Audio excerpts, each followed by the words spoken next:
Welcome to the latest episode of Northern Spin Extra. I'm Michael Taylor. As always, I'm joined by Chris Maguire.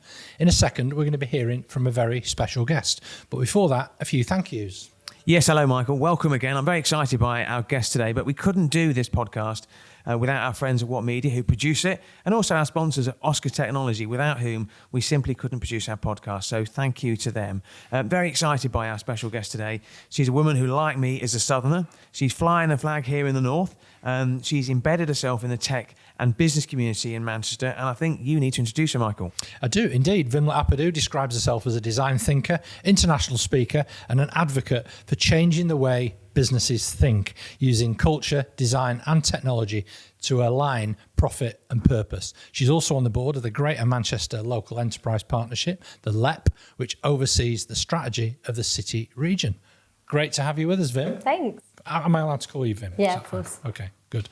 I love the way that you express yourself on developing mission-driven business. Could you explain a little bit more about what a mission-driven business is and how that manifests itself? Yeah, so I often describe a mission-driven business as a for-profit and purpose organisation. So it's a business whose main focus and core belief is to do good in the world, however they define that.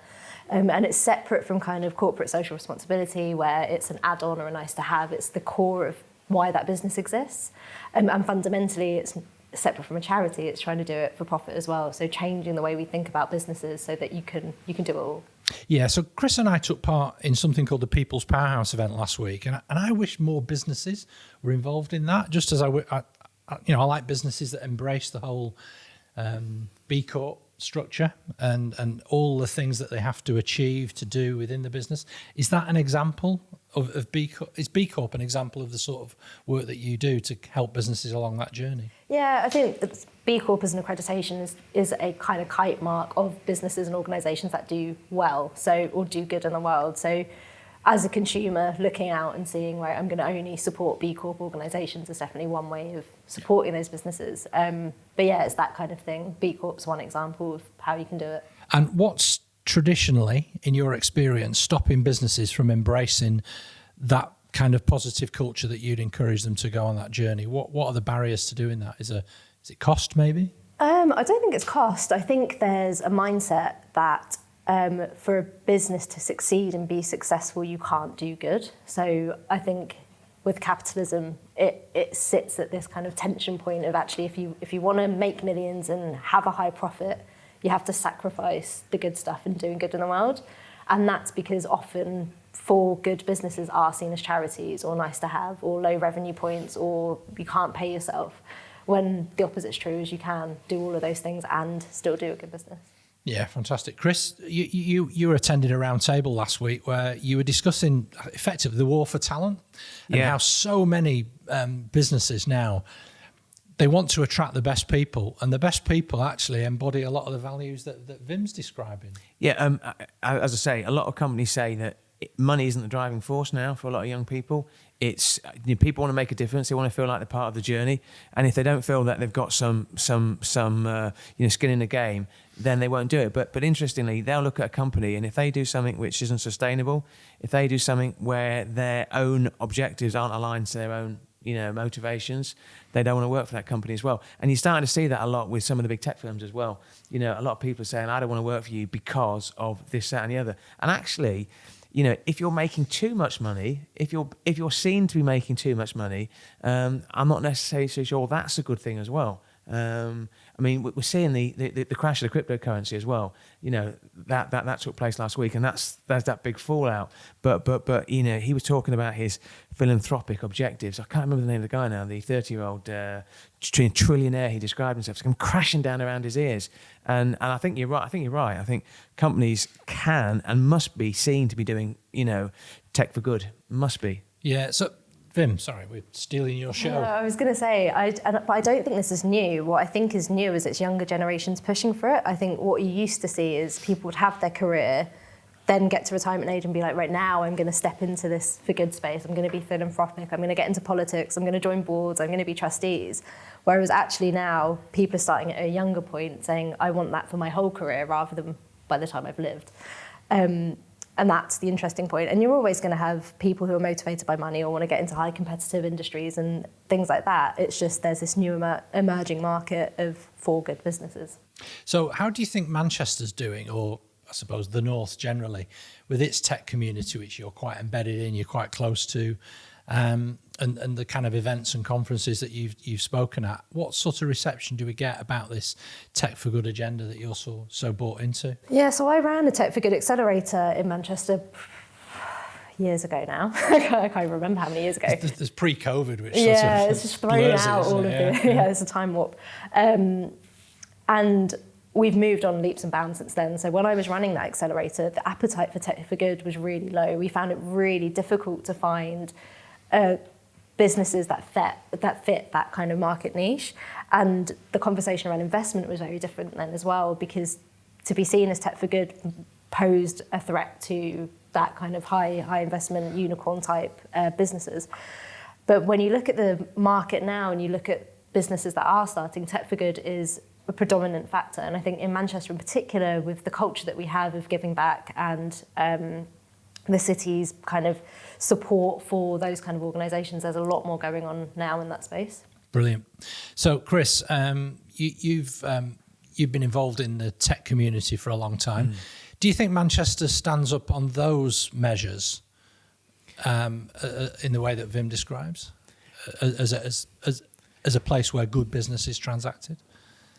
I think they're examples. Employers? I think they're examples of good employers, and they're examples of bad employers. They're examples of good journalists and bad journalists. I think in terms of Manchester, I think there's a real genuine. And I'm from the south. You're from the south as well. You're from Surrey originally, and I'm from Kent. Even though I don't know, do you feel like a fully adopted northerner now? I can never see myself living back in the south again. I don't know if you can. No. Love London, but love to visit it, not to live in it. Manchester's home. Yeah, it is, and I use the underground analogy that I will strike up a conversation with somebody on a London Underground, and people are shocked. They are shocked, and yet in the north, people will engage in a conversation with you as well.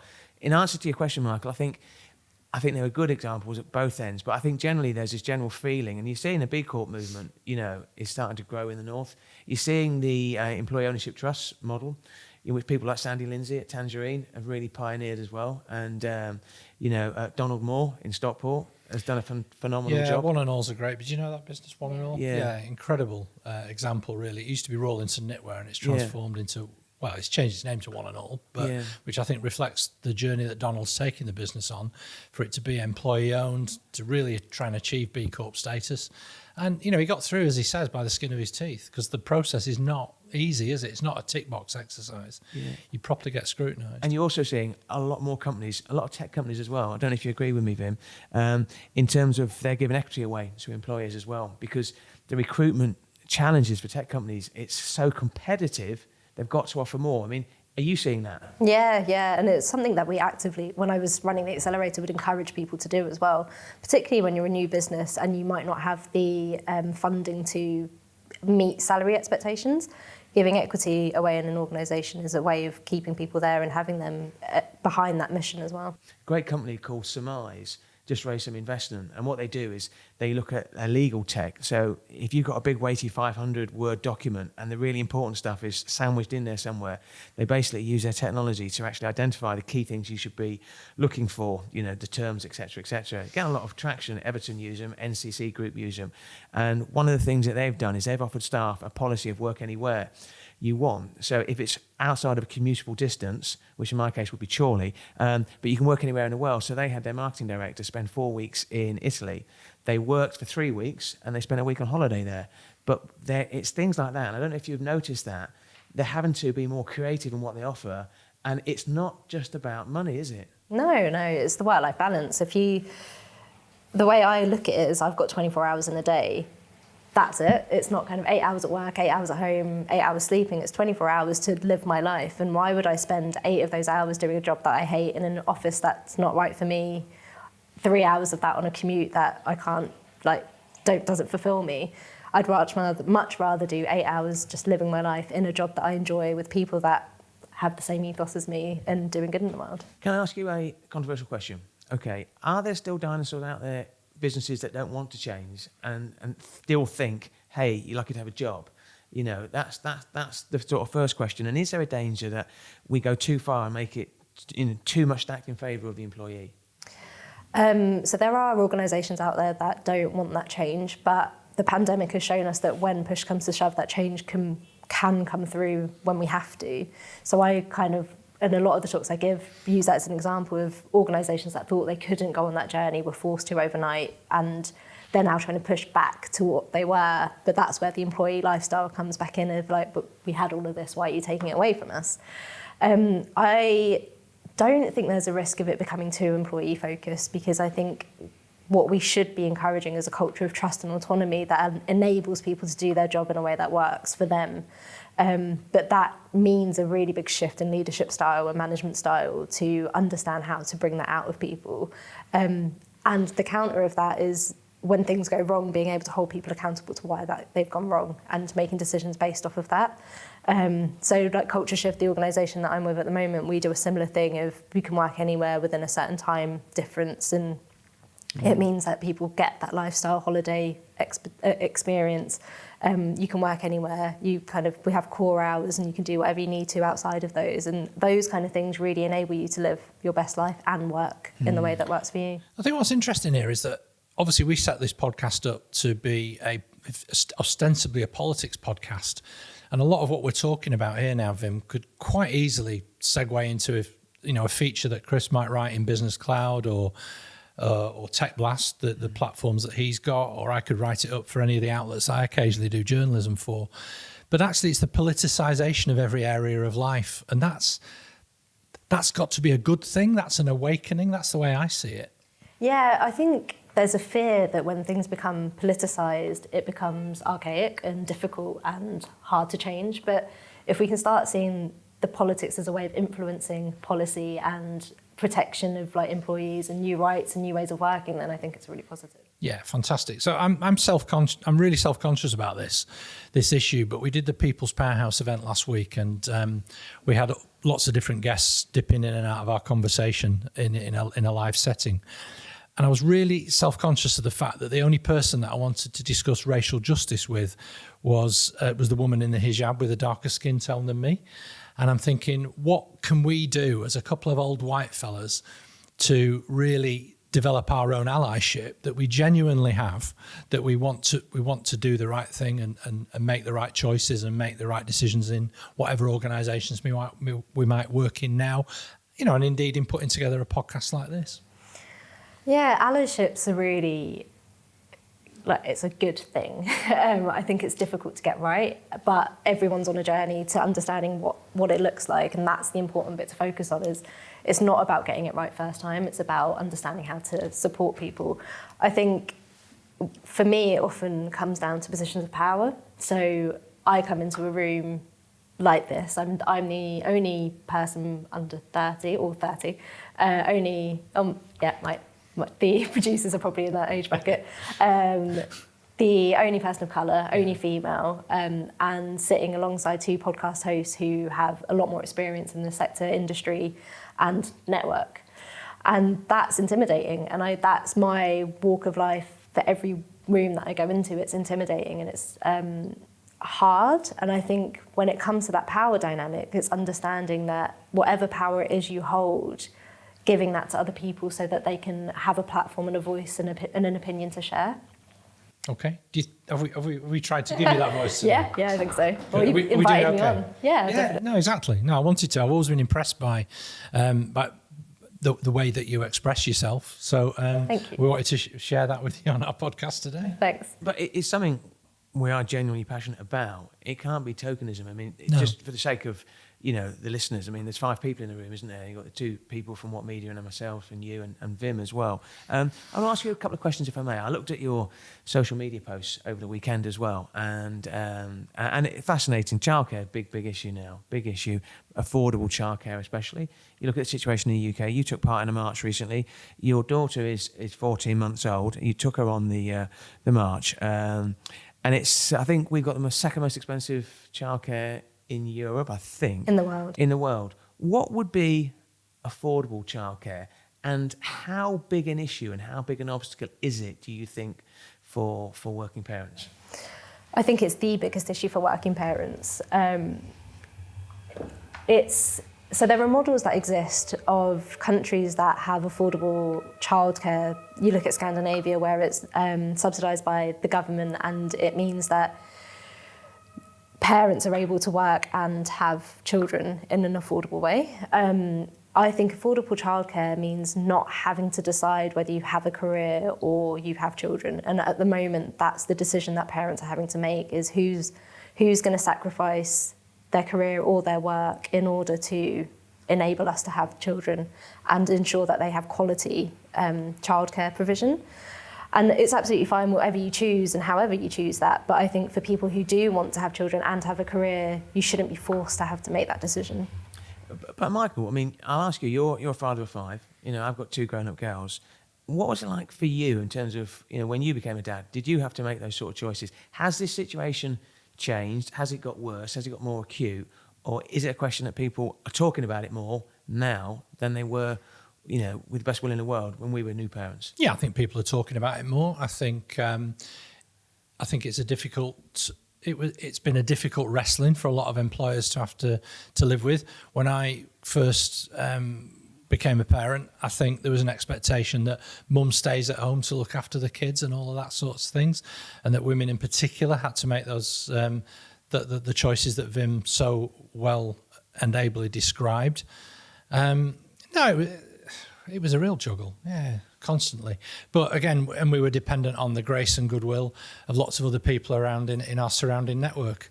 But that's the thing, if you don't have a support network and you don't have free childcare available to offset the costs of nurseries, childminders, nannies, I don't actually know what you're supposed to do, because the fees are extortionate. And I'm in a partnership where we've got 2 good incomes, and it's still a decision we have to make of how many days. And we've both gone part-time to enable us to be able to afford that. And that's being at the very lucky end of that decision-making.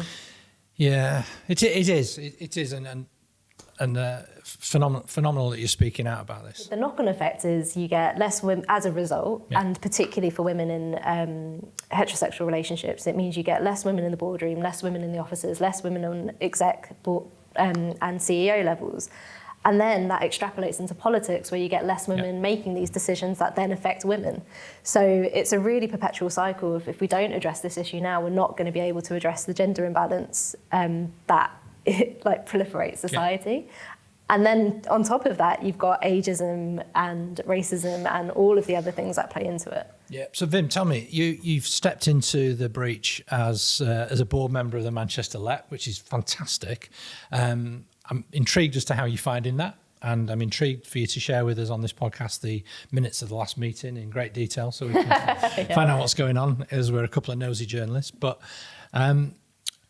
that step into sort of public life, if you will, has that encouraged you to do more, to potentially think about politics? Because someone like you, you know, you've got a lot to say. Yeah. So have you thought about it? Would you be an MP? Yes. You would? Yeah. I've always wanted to get into politics, and it's probably the opposite way around. I've always wanted to get into politics, and have seen the LEP as a great way of experiencing my first exposure to what public life might look like. It's been a really interesting journey. So I joined the LEP during the pandemic, and then a couple of months after getting appointed, found out I was pregnant. So it was kind of like, oh, right, okay, so this is all happening at once. And I think as a young person on a LEP, there aren't many people under 30 that serve or that kind of have that role. It's really interesting to see the dynamics at play, and to understand those power dynamics and connections and networks that already exist. And it is something you really have to learn. And I think the same is true of politics. There's so much, like you said, skin in the game that you just have to have. And that's really difficult to learn on the job without having the kind of know-how. And again, that plays into all of the systems that are already in play, where politics in itself is a privately educated, dominated sector. And you get taught a lot of that when you're in those fields, and you have parents who have the networks, and you're taught from a young age to do all of that stuff. So I think there's a lot at play in knowing, for me and my vulnerability, knowing I'm already 10 steps behind, trying to catch up and get into that. Yeah. Have you ever seen a Labour Party candidate contract, by the way, about what's expected and how many contacts a week? Right. Well, again, that absolutely adds fuel to your argument about the demands that it places on, and I would say particularly on women. I know this from having worked in politics recently for the Labour group on Stockport Council, and I'm not talking tales out of school when I say that it has been the subject of ferocious debate about how unfair some of those contracts seem, particularly to people with caring responsibilities. Vim, you posted the following tweet in 2020, which I'll read out if I may. Who else remembers a day they were told they'd have to work twice as hard as anyone else to get what they want in life because of the colour of their skin? And I saw that quote, and I thought, you know, it's shocking. You know, yeah, but it's Vim's truth, though, isn't it? Yeah, yeah. I mean, how bad a problem? I mean, we were talking about the World Cup earlier. You might have, Michael's boycott of the World Cup, which extends to not tweeting about it. But we saw the response from some people to the Euros when Marcus Rashford, Sacco missed penalties as well. Is racism and the way it's being dealt with getting better, or is it getting worse in your experience? I don't think the way racism is dealt with has changed. I just think the people who experience racism are more confident in calling it out than they have done in previous generations. And I say that knowing my parents went through a really tough time when they came to this country, but the narrative then was just be quiet, keep your head down and don't make a fuss. Just, brush it off. We have to survive here. And so when I do call it out, my mum and dad worry that I'll lose my job, that bad things will happen to me. I think what we've seen is an empowered generation of second generation immigrants who now are like, no, I'm not going to let someone walking down the street call me the P word. I'm not going to take it that I get treated differently. And it's actually, we're seeing more people speaking out about it, but I don't think the way we're dealing with it has changed. I want to ask a question about social media. Big bill this week, going through Parliament, could take 10 weeks, I think, and it's going to tackle the whole aspects of social media. I've got two daughters, and I see the peer pressure they're under because of social media. Would you encourage your daughter to go on social media? I wouldn't encourage her to, but I would hope to give her the skills to make an informed choice about whether she chooses to go on it. Social media is changing all the time as well, as you say, and I think the social media of the future is going to be very different to what it is now. What I think is lacking is the way we create policies is too slow for the way technology is advancing. So the policies are playing catch up to how, and it's almost like this is how it's being used, quick. How do we legislate? How do we control? How do we monitor? Whereas I think, and it's being dictated by technology firms rather than government saying, if we were going to live in this world where technology plays this role, this is how it needs to work. And I think that needs to change. It's almost like the policy and the law is going to be obsolete by the time it comes out, because technology is moving so fast at breakneck speed. You're going to be talking about a technology platform that probably doesn't exist. Oh, incidentally, I mentioned it earlier, but I didn't mention his name. That crypto platform, FTX, Sam Bankman-Fried as well. We just touched on the whole issue of race. What did you think last week when you saw the story about Buckingham Palace and those comments as well? They caused a lot of headlines. What do you think about that when a visitor to Buckingham Palace was asked where she came from? What was your thoughts on that? I think anyone who looks different has experienced that. I think that's the most common question I get asked is, where are you from? No, where are you really from? No, where are you really from? Yeah. And I'm Mauritian, so I'm of Indian heritage from a country that's in Africa, but grew up in London and now live in Manchester. It gets very complicated very quickly to describe where I'm from. But like I say, that's not a unique problem. That happens all the time, but the reason it got airtime is because she posted about it on social media. I know hundreds of people who've had that same experience in politics, in Buckingham Palace, in at that level who just haven't spoken about it, because what's the point? It's not going to change anything and nothing happens. People get in uproar about it and are angry, but it doesn't actually change the mindset. And I think it's a real problem we have in the UK, because that kind of microaggression and racism is so embedded in our systems and culture that it's really difficult to tackle, because it is the norm.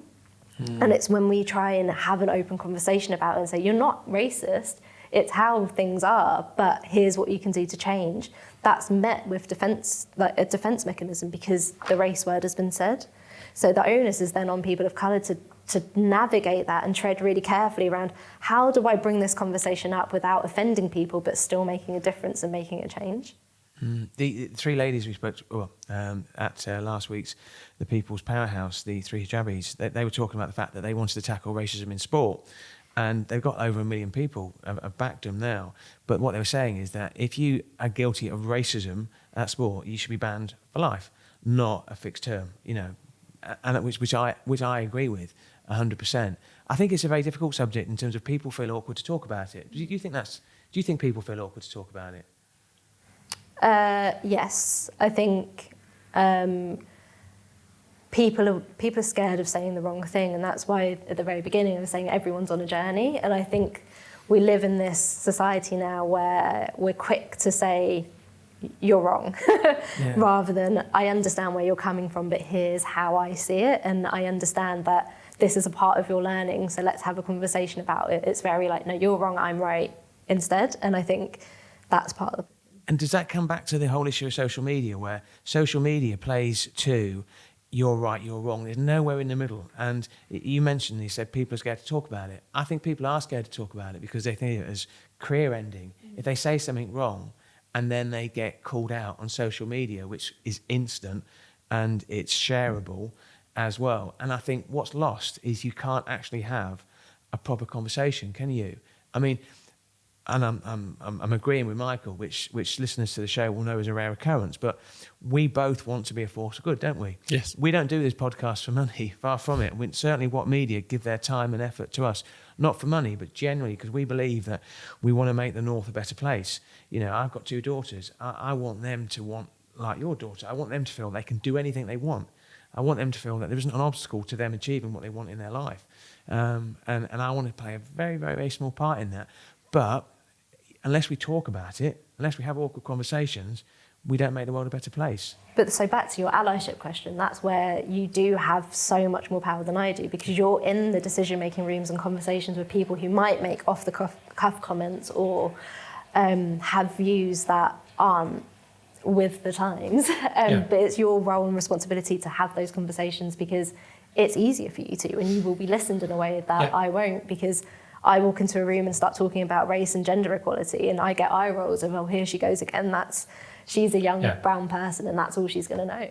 Yeah, I mean, like I said to you earlier, I was self-conscious about the fact that we raise this when we have the woman in the hijab who comes along and sits on it, but we weren't talking about race with the 2 white women that we had, even though it was an environment where it was absolutely right that we should be talking about racial justice and fairness of opportunity for everybody. But what you get then is you then duck out of the conversation, of having any conversation, because you start to second guess, well, actually, should I be talking about this? And you say, actually, I'm not going to talk about this just in case I offend, this group in the audience.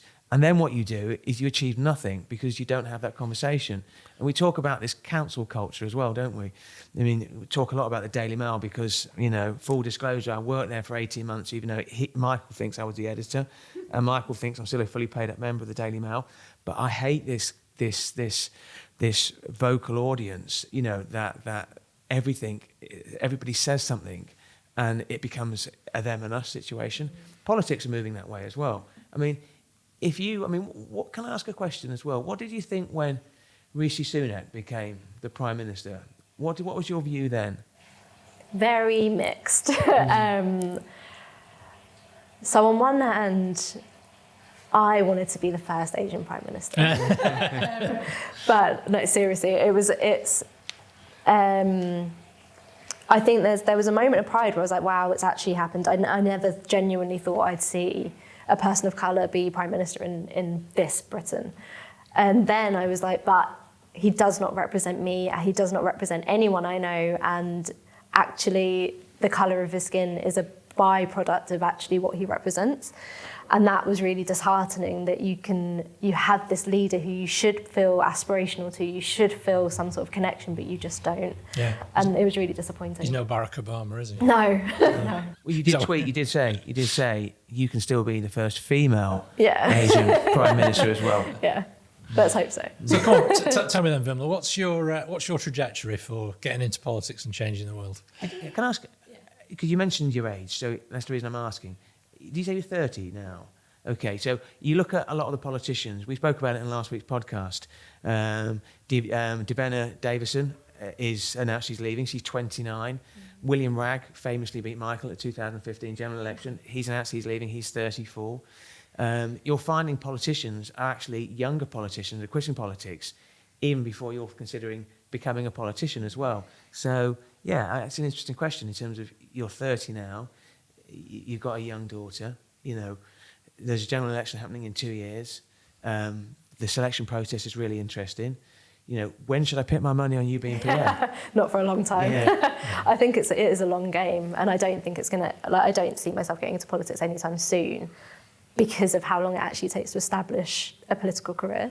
I think that's one of the barriers and it shouldn't be quick. You need to be able to understand the lay of the land, how it all works in order to get there. But I think it's difficult to know how to start, and that's part of the problem. It's not an easy road into politics, and there are so many different ways of getting into politics. You could be a councillor, you can be an MP, you could work in policy, and that it's trying to figure out which of those has the most influence, and that's what I'm interested in. Is how I'm not interested in being the face of something but not having influence. I want to do something where there's impact and change rather than being the spokesperson for a new policy. I have some ideas. We'll talk about this off air. Yes, very good. I think you've got an agent. Yes, I was making notes there.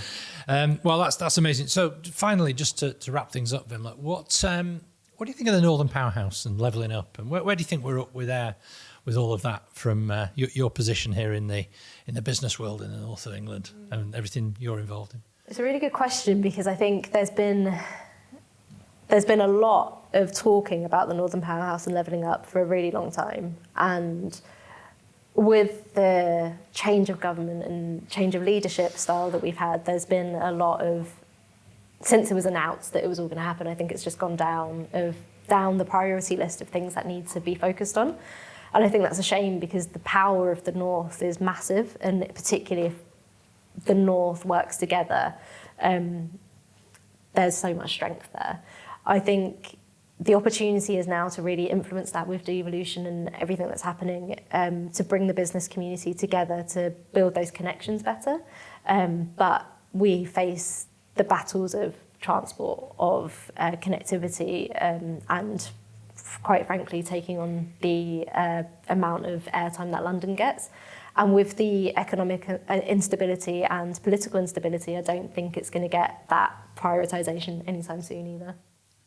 Fantastic. Well, we think the same thing. Yeah. We're on the same side on that one, and I think we're all the richer for having voices like yours taking part in this debate as well. And I'd encourage you to do so. So that's all for this week's bonus episode of Northern Spin Extra. Just a reminder that we're on Apple Podcasts, so please give us a 5-star review and write us a fulsome tribute if you can. We're on Spotify as well. Don't forget to give us a follow on Twitter at Northern_Spin1. Thank you to What Media for recording this podcast. Thank you to Oscar Technology for being our sponsor. And thank you to Elliot Taylor for providing the music. My name's Michael Taylor. And as always, my name is still Chris Maguire. Thank you.